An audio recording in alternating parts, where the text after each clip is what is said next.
News and views பகுதியை பார்ப்பதற்கு முன்னதாக பிக் ஃபோக்கஸ் பகுதிக்கு போகலாம். பிக் ஃபோக்கஸ் பகுதியில் நீட் தேர்வு தொடர்பாக நேற்று உச்சநீதிமன்றத்தில் நடைபெற்ற முறைகேடு வழக்கு அப்படின்றது நிறைய அதிர்ச்சிகரமான பின்னணியை வெளிக்கொண்டு வர காரணமாக இருந்திருக்கு.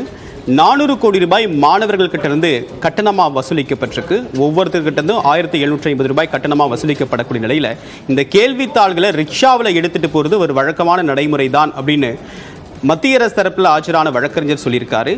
ஸோ இவ்வளவு பாதுகாப்பு கெடுபிடிகள் மிக்கதாக சொல்லப்படக்கூடிய இந்த நீட் தேர்வு அப்படின்றது நடத்தப்பட்ட விதம் அப்படின்றது மிகப்பெரிய ஒரு அதிர்வலை ஏற்படுத்தியிருக்கு. இதுக்கு தீர்வு என்ன? ஒரு பக்கம் மாணவர்கள் தவிச்சிட்டு இருக்காங்க. இதை பற்றி பேசுவதற்காக கல்வியாளர் திரு நெடுஞ்செழியன் நம்முடன் இணைகிறார். அவரை வரவேற்கலாம். சார் வணக்கம். வணக்கம். உச்சநீதிமன்றத்தில் நேற்று வழக்கு விசாரணையின் போது நிறைய விஷயங்கள் சொல்லப்பட்டது. ஆனால் மறுதேர்வு நடத்த முடியாது அப்படின்றது உச்சநீதிமன்றம் இப்போ ஓரளவுக்கு பூடகமாக சொல்லியிருக்காங்க. ஆனால் இந்த வழக்கு கடக்கக்கூடிய பாதை, அவங்க வெளியிடக்கூடிய தகவல்கள் அப்படின்றது உங்களுடைய பார்வையில் நீங்கள் என்ன கருதுறீங்க? இல்லை, ஃபர்ஸ்ட் வந்து இந்த நேஷனல் டெஸ்டிங் ஏஜென்சி வந்து எங்கெல்லாம் வந்து அரசியல் குறுக்கீடு வந்து கல்வியில் வருதோ அங்கெல்லாம் வந்து கல்வி வந்து ரொம்ப சஃபர் ஆகுது. நல்ல எக்ஸாம்பிள் வந்து இந்த என்டிஏ வந்து எடுத்துக்கலாம். இப்போ நேஷனல் டெஸ்டிங் ஏஜென்சியோட அகடமிக் லீடர்ஷிப், அதாவது கல்வியை நீங்கள் தனியாக விட்டணும், அரசியலை தனியாக விட்டணும், அது ரெண்டும் வந்து சேரும்போது தான் இந்த பிரச்சனைகள்லாம் வருது. இப்போ இந்த பாயிண்ட்ல வந்து டாக்டர் மால்கம் ஆதிசேஷையா, பழைய வைஸ் சான்சலர் வந்து அண்ணன் மெட்ராஸ் யூனிவர்சிட்டி, அவர் சொல்லியிருப்பாரு, 1970s சொல்லியிருப்பாரு, இந்தியா முழுவதும் லா அண்ட் ஆர்டர், ஒரே லா அண்ட் ஆர்டர் கொண்டு வாங்க, அதுக்கப்புறம் நீங்கள் வந்து ஒரு யூனிஃபார்ம் எக்ஸாமினேஷன், யூனிஃபார்மிட்டி எது வேணாலும் கொண்டு வாங்க. ஏன்னா நம்ம இந்தியாவோட டைவர்ஸ் நேச்சரில் வந்து நிறைய சிவியர் இம்பேலன்சஸ் இருக்குது. இப்போ சதர்ன் ஸ்டேட்ஸ் எல்லாமே வந்து நல்லா வளர்ந்துருக்கு, நார்த்தன் ஸ்டேட்ஸ்லாம் அந்த அளவுக்கு வளர்ச்சி அடையல. பட் இந்த ஆல் இண்டியா எக்ஸாமினேஷன் அப்படின்னு நீங்கள் கொண்டு வரும்போது சில மாநிலங்களில் நம்ம நிறைய விஷயங்கள் கற்றுக்குறோம். இந்த மாநிலங்கள்லாம் ரொம்ப சென்சிட்டிவான விஷயங்கள், இந்த இடங்களில் இது நம்ம ரொம்ப இதாக இருக்கணும் அப்படிங்கிறதுலாம் அந்த பழைய எக்ஸ்பீரியன்ஸை நீங்கள் பைபாஸ் பண்ணுறீங்க. அதை பற்றி கவலையே படுறதில்ல. நீங்கள் வந்து இப்போ புதுசாக ஒருத்தர் அப்பாயிண்ட் பண்ணி அவர் வந்து நான் தான் இதுக்கு இதாக இருக்கேன் அப்படின்னு உடனே எல்லாமே அவர் நினைச்சபடி அவர் வந்து பண்ணணும்னு நினைக்கிறாரு. அதனோட கான்சிக்வன்சஸ் தான் இந்த மாதிரி விஷயங்கள் நடக்குது. இதில் எதுவுமே டிரான்ஸ்பரன்சி கிடையாது. ஏன்னா வந்து 2013 சிபிஎஸ்இ கண்டக்ட் பண்ணும்போது எல்லா இன்ஃபர்மேஷனும் டிரான்ஸ்பரண்ட். அதாவது இப்போ நீங்கள் ஒரு ஸ்டூடெண்ட் வந்து என்ன ஆல் இண்டியா ரேங்க் என்ன, உங்கள் ஆல் இண்டியா கம்யூனிட்டி ரேங்க் என்ன, ஸ்டேட்னா இப்போ தமிழ்நாடு ஸ்டேட்டில் நீங்கள் எத்தனாவது ஆளாக இருக்கீங்க, தமிழ்நாட்டில் உங்களோட பிசி கம்யூனிட்டினா பிசி கம்யூனிட்டி ரேங்க் என்ன, எல்லாமே தெளிவாக நீட் ரிசல்ட் வரும்போதே கொடுத்துருவாங்க. இவங்க எந்த இன்ஃபர்மேஷனும் வந்து கொடுக்கல. இப்போ சுப்ரீம் கோர்ட் வந்து அவங்கள வந்து நிர்பந்தித்தது வந்து ரொம்ப ரொம்ப நல்ல விஷயம். ஏன்னா ஒவ்வொரு சென்டர்லையும் எவ்வளோ மார்க்கு, எவ்வளோ மதிப்பெண்கள், என்ன வாங்கியிருக்காங்கிற லிஸ்ட் தெரிஞ்சாதான் எந்த சென்டர்லாம் முறைகேடுகள் அதிகமாக இருக்குது, எந்த சென்டர்லாம் மதிப்பெண்கள் அதிகமாக இருக்குது அப்படிங்கிறத நம்ம வந்து கண்டுபிடிக்க முடியும். இப்போ இந்த வருஷம் வந்து இது வந்து உங்களுக்கு 720 அவுட் ஆஃப் 720 நிறைய பேர் போட்டதுனால தான் இது வந்து பேசப்படுறதே ஒழிய, இந்த இடத்துல வந்து இது வந்து நீங்கள் இதுக்கு நான் ஒரு 690 710 நான் கரெக்ஷன் பண்ணி தான் தெரியவே தெரியாது. இதெல்லாம் ரொம்ப நாளாக நடந்து கொண்டு இருக்கிறது.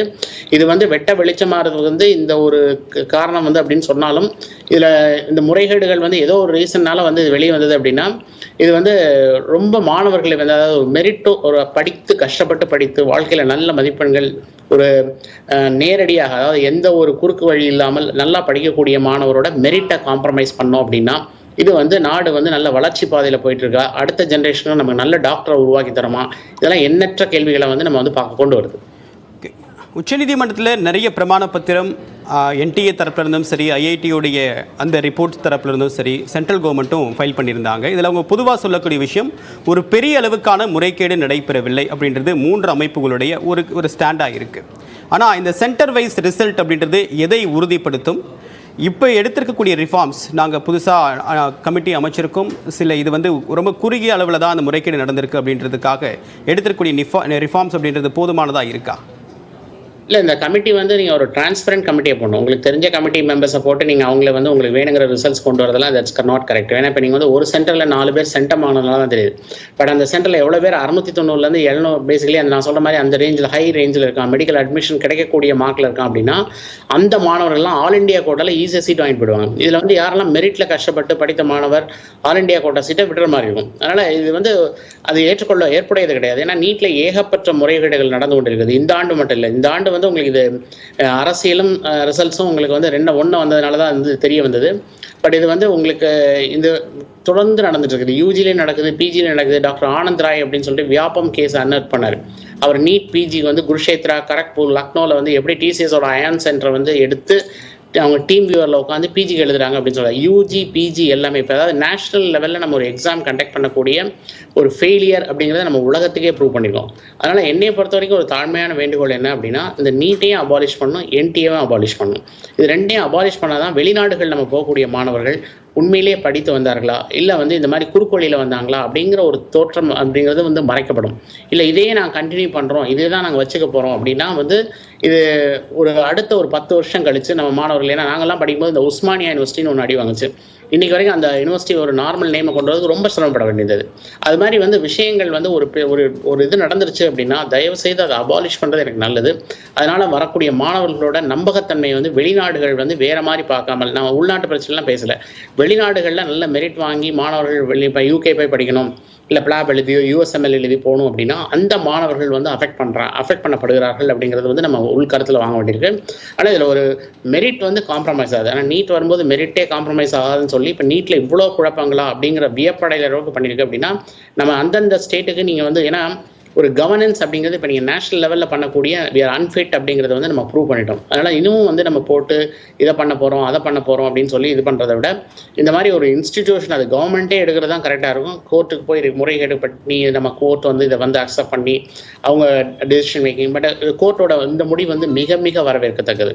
ஏன்னா சென்டர் வைஸ் என்னென்ன மார்க் யார் யார் வாங்கியிருக்காங்க அப்படிங்கிறது கிடைச்சதுன்னா இதை வச்சு ஒரு டிசிஷன் வந்து அட்லீஸ்ட் எந்தெந்த சென்டர்ஸ்லாம் மோர் காப்பிங் இருந்திருக்கு, எந்தெந்த சென்டரில் படிக்கக்கூடிய மாணவர்கள் நிறைய எப்படி பண்ணியிருக்காங்க அப்படிங்கிறது ஓரளவுக்கு வந்து தெரியும். ஏன்னா இது வந்து பள்ளிகள் மட்டும் இல்லை, நீங்கள் கோட்டா இது மாதிரி நிறைய இடங்களில் வந்து மொத்தமாகவே மாஸ் காப்பிங் அந்த சென்டரே எடுத்துகிட்டு டேக் ஓவர் பண்ணி சென்டர்லேயே பண்ணுறாங்க.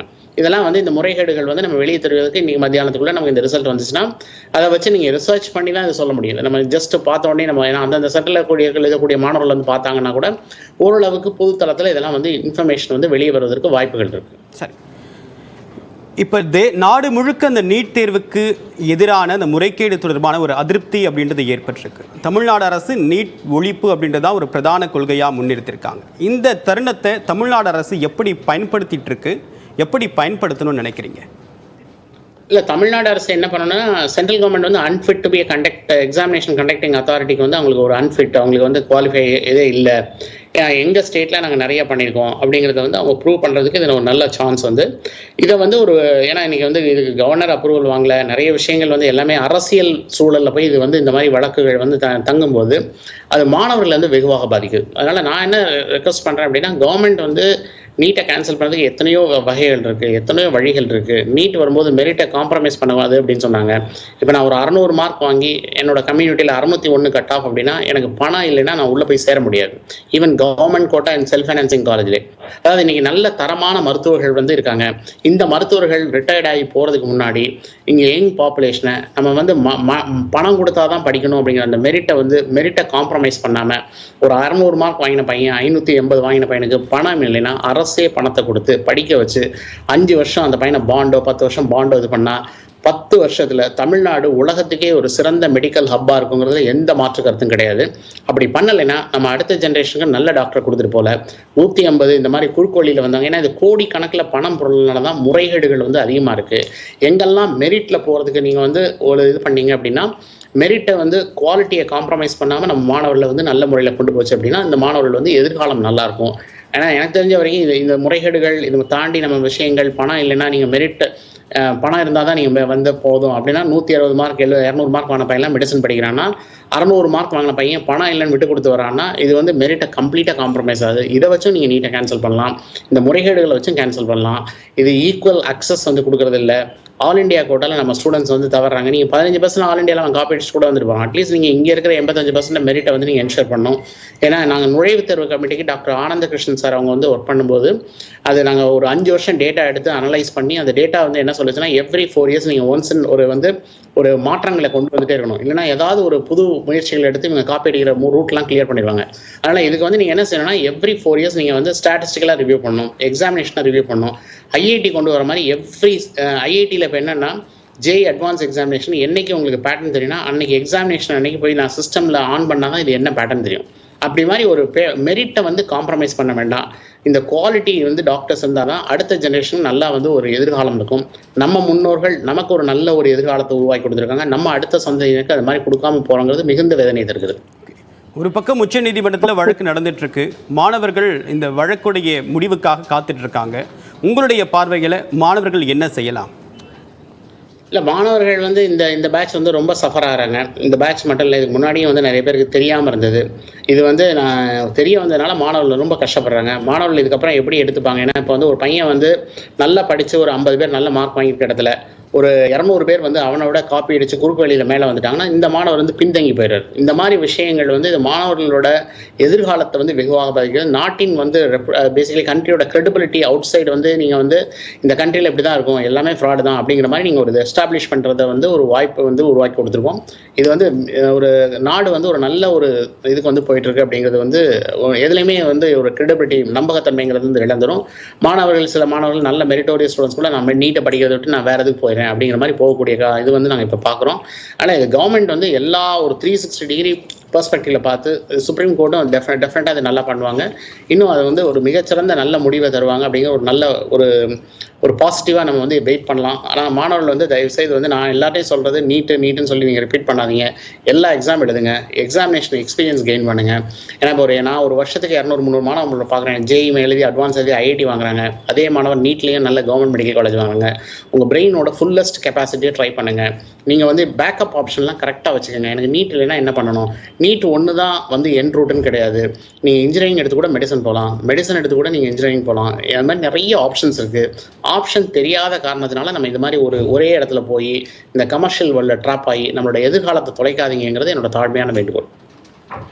இப்போ நீட் தேர்வு தன்னுடைய புனிதத்தை இழந்து விட்டது அப்படின்னு ஒரு கருத்தாக கடந்த விசாரணையினப்போ உச்சநீதிமன்றம் சொல்லிச்சு. இப்போ முழுமையாக இழந்து விட்டதா இல்லையா அப்படின்றதான் நாங்கள் பார்க்குறோம் அப்படின்னு அவங்க சொல்கிறாங்க. இதை எப்படி புரிந்து கொள்வது? தமிழ்நாட்டில் இந்த முறைகேடு நடந்திருக்க வாய்ப்பு இருக்கா? இங்கேயும் ரீ எக்ஸாம் அப்படின்றது வைக்க வாய்ப்பு இருக்கா? இல்லை, இந்த முறைகேடுகள்ங்கிறது வந்து இன்றைக்கி டிஜிட்டல் டெக்னாலஜியில் நான் ஒரு இடத்துல கொஸ்டின் பேப்பர் வாங்கிட்டேன், நெக்ஸ்ட் மினிட் நான் உலகத்துக்கு எங்கே வேணாலும் அனுப்பிடலாம். அதனால் அந்த முறைகேடுகள் எங்கெல்லாம் நடந்திருக்குங்கிறத நீங்கள் மெஷர் பண்ண முடியாது. அது ரொம்ப ரொம்ப கடினம். இதில் மதிப்பெண்களை வைத்து இந்த மதிப்பெண்கள் வந்து அவர் வந்து இதுக்கு முன்னாடி ஒரு பெஞ்ச் மார்க் கூட கிடையாது. இதுக்கு வந்து இந்த மாணவர் வந்து இதுக்கு முன்னாடி ஏதாவது பண்ணி இது இவ்வளோ மார்க் வாங்கியிருக்காரு அப்படிங்கிறது பெஞ்ச் மார்க் கூட பண்ண முடியாது. அட்லீஸ்ட் இப்போ நீங்கள் ஒரு போர்டு எக்ஸாமினேஷனாக நீங்கள் ஹாஃப் இயர்லி எப்படி பண்ணியிருக்காரு, குவார்டர்லி எப்படி பண்ணியிருக்காரு, திடீர்னு வந்து இதில் வந்து பண்ண முடியுமா அப்படிங்கிற போர்டை வச்சு பார்க்க முடியும். பட் இதில் எதுவுமே கிடையாது. அதனால் இது வந்து ஒரு மெஷர்மெண்ட் அப்படிங்கிறது வந்து ஒரு பெரிய சேலஞ்சிங் தான். என்னை பொறுத்த வரைக்கும் வந்து சுப்ரீம் கோர்ட் என்ன ஒரு முடிவு, நல்ல ஒரு பாசிட்டிவ் முடிவாக மாணவர்களோட எதிர்காலம் கருதி கொடுப்பாங்க அப்படின்னு நம்பிக்கையோடு நம்ம வந்து காத்திருக்கலாம்.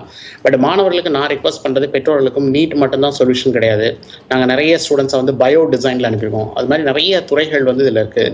பயாலஜிக்கல் சயின்ஸில் இப்போ எங்கள் ஸ்டூடெண்ட்ஸ்லாம் வந்து கேன்சர் ட்ரக் டிஸ்கவரி வந்து ஆர்டிஃபிஷியல் இன்டெலிஜென்ஸை யூஸ் பண்ணி பண்ணுறாங்க. இது மாதிரி உங்களுக்கு வாய்ப்புகள் எண்ணற்ற வாய்ப்புகள் இருக்குது. மெடிசன் தான் படித்து போகணும் அப்படின்லாம் கிடையாது. இப்போ நாங்கள் நிறைய டாக்டர்ஸ் வந்து நீட் பிஜி கிடைக்காம நாங்கள் வந்து அவங்கள வந்து மாஸ்டர் இன் மெடிக்கல் சயின்ஸ் டெக்னாலஜின்னு சொல்லி ஐஐடி கரக்பூர் அனுப்புகிறோம்.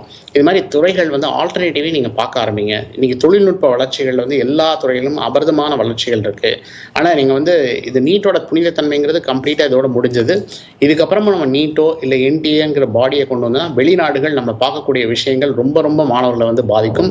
அதனால் இது வந்து என்னை பொறுத்த வரைக்கும் ஒரு அடுத்த ஜென்ரேஷனுக்கு ஒரு நல்ல டாக்டர்ஸ் வந்து உருவாக்கணும் அப்படிங்கிறது நம்மளோட தார்மீக பொறுப்பு. எல்லாருக்குமே இது சமுதாயத்தில் இருக்குது. அதை வந்து பார்த்துக்கணும். இந்த இப்போ நல்ல குவாலிட்டி டாக்டர்ஸ்ட்டு நல்ல ஸ்டூடெண்ட்ஸ் அனுப்பி ட்ரைனிங் பண்ணாதான் இந்த ஸ்டூடெண்ட்ஸ்க்கு அந்த கமிட்மெண்ட்டோட பண்ணுவாங்க. இந்த குறுக்கு வழியில் வர மாணவர்கள், இல்லை இந்த மாதிரி காப்பி அடிச்சு வர மாணவர்கள், இவங்கெல்லாம் வந்தாங்கன்னா தரம்ங்கிறது வந்து கம்ப்ளீட்டாக பாதிக்கப்படுகிறது. இது வந்து அடுத்த சந்ததியிற்கு நம்ம நல்ல மருத்துவர்களை வந்து கொடுக்கலங்கிறது, நம்ம சந்ததியினருக்கு நம்ம முன்னோர்கள் நமக்கு பண்ணதை வந்து நம்ம அட்லீஸ்ட் ஒரு 10% கூட பண்ணலங்கிறது மிகுந்த வேதனை தருகிறது. நீட் அறிவிக்கப்பட்டு ஏறக்குறைய 9 ஆண்டுகள் நிறைவடைய போகுது. அதன் அறிவிக்கப்பட்டப்ப இருந்த நோக்கம் அப்படின்றது இப்போ எந்த அளவுக்கு எட்டப்பட்டிருக்கு? இப்போ அடுத்ததான் நம்ம தொடர்ந்து பயணிக்கணும் அப்படின்னா என்ன மாதிரியான ரிஃபார்ம்ஸ் உடனடியாக பண்ணணும்? இந்த தேர்வு நடத்துவதற்கு என்டிஏக்கு இன்னும் அந்த அளவுக்கு கேப்பபிலிட்டி இருக்கா? நிச்சயமாக கிடையாது. அது இப்போ நீங்கள் எனக்கு இன்னொரு சர்ப்ரைஸ் என்னன்னா, ஐஐடி வந்து இதெல்லாம் வந்து ஒன்றுமே நடக்கல அப்படின்னு சொல்லுது. ஏன்னா இப்போ கோர்ட் வந்து ஒன்றா கண்டுபிடிச்சு சொல்லுது, இந்த சைடில் கமிட்டி வந்து ஒன்றும் இல்லைன்னு சொல்லுதுன்னா, அப்போ கமிட்டிங்கிறதே வந்து நாம் கேவாஸ் அப்படிங்கிற ஒரு பேருக்காக நாங்கள் எங்களுக்கு தெரிஞ்சவங்களை வச்சு கமிட்டி போடுறோங்கிற மாதிரி தான் இருக்குது. அந்த கமிட்டி என்னெல்லாம் இப்போ நம்ம ரிக்ஷாவில் வந்து கொஸ்டின் பேப்பர்ஸ் கொண்டு போகிறாங்க அப்படின்னா, இது வந்து இவ்வளோ நீங்கள் மென்ஷன் பண்ணியிருந்தீங்க 400 கோடி கனெக்ட் பண்ணி, எவ்வளோ கோடி கணக்கில் கனெக்ட் பண்ணி ஒரு எக்ஸாமினேஷன் கூட சரியாக கண்டக்ட் பண்ணாதவங்க தான் வந்து கவர்ன் பண்ணுறாங்க அப்படின்னா நம்ம தேர்வு சூழல் எப்படி இருக்குது? அமைப்புகள் எப்படி இருக்குது, இதை கண்டக்ட் பண்ணுற அத்தாரிட்டிஸ் எப்படி இருக்காங்க, அவங்களுக்கு கொஞ்சமாவது பொறுப்புணர்ச்சி இருக்கா அப்படிங்கிறத நம்ம எண்ணற்ற கேள்விகளை கொண்டு வர வேண்டியிருக்கு. அதனால் இது லாஸ் த கிரெடிபிலிட்டி. அதனால் எனக்கு தெரிஞ்ச வரைக்கும் இது ரெண்டையும் அபலிஷ் பண்ணாங்கன்னா ரொம்ப ரொம்ப நல்லதாக இருக்கும். But we have to wait and watch from the supreme court order பற்றி தான் நம்ம இது பண்ண முடியும். பட் மாணவர்கள் அட்லீஸ்ட் எதிர்காலத்தில் நல்லா இருக்கணும்னா ஒரு புது பாடி ஆரம்பிச்சு அது மாதிரி பண்ணுறது தான் பெட்டராக இருக்கும். நீட்டையும் கேன்சல் பண்ணோம் அந்தந்த ஸ்டேட்டுக்கு அவங்களுக்கு அவங்க பண்ணுறது. ஏன்னா ஒரு மாநிலத்தில் ஒரு குளறுபடி இருந்துச்சு, அது ஒரு மாநிலத்தோடு போயிடும். இது இப்போ ஒரு என்டையர் ஆல் இண்டியாவை ரிஃப்ளெக்ட் பண்ணும்போது வெளிநாடுகள் நம்ம பார்க்கக்கூடிய சூழல் வேற மாதிரி மாறுதுங்கிறது தான் வருந்தத்தக்க விஷயம் தான். இப்போ இருக்கக்கூடிய நீட் விவகாரம் தொடர்பாக உங்களுடைய பார்வையை எங்களோட பகிர்ந்துக்கிட்டீங்க. உங்களுடைய வருகைக்கும் கருத்து பெயருக்கும் மிக்க நன்றி திரு நெடுஞ்செழியன். வாய்ப்புக்கு நன்றி.